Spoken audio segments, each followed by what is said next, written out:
Guys আসসালামু আলাইকুম। তো অনেক দিন পর আমি আমার এলাকায় চলে আইছি। তো এলাকার ভিতরে আসার পর আমার যে পুরানো দিনের যে স্মৃতিগুলা যে জায়গাগুলা সেই জায়গাগুলার ভিতরে চলে এলাম।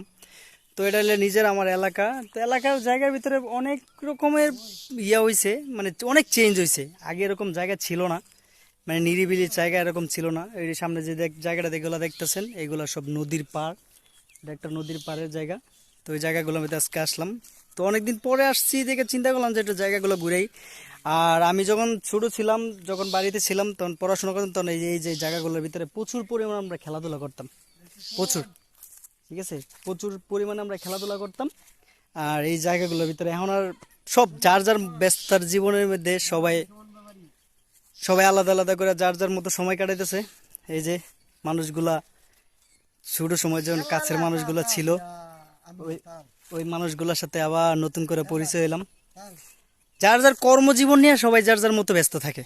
এখন আর আগের মতো কোনো মানুষজন নেই, এলাকা একদম নিবিড়।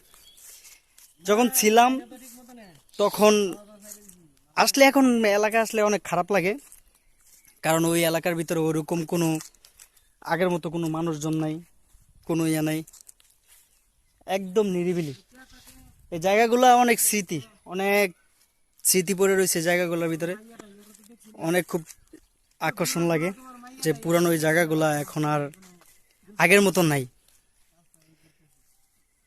খুব খারাপ লাগে, থাকি ঢাকা শহরে, গ্রামের কথা মনে হইলে অবাক লাগে যে আগের মতো কই ছিলাম আমরা, কই, খুব অস্থির লাগে। তো এরকম সময়ের ভিতরে মানুষের চেঞ্জ হইতেই পারে, স্বাভাবিক। তো অনেকদিন পর আসার পর আর কি জায়গাগুলো পুরোটাই চেঞ্জ, খুব ভালো লাগতেছে। তো গাইজ আপনারা যারা ছোটবেলার জিনিসগুলা দেখেন বা ছোটবেলার কথা মনে পড়ে, তো এই জন্য চিন্তা করলাম যে একটা অনেকদিন পুরনো জায়গায় আসলাম, তো একটা ভিডিও বানাই নিজের ইয়ে নিয়ে।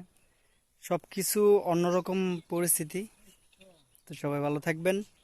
গ্রামের বাড়িতে যারা যান নাই, অবশ্যই গ্রামের বাড়িতে যাবেন, সময় পাস করবেন, সময় দিবেন, সবাই ভালো লাগবে। সবাই ভালো থাকবেন। আল্লাহ হাফেজ।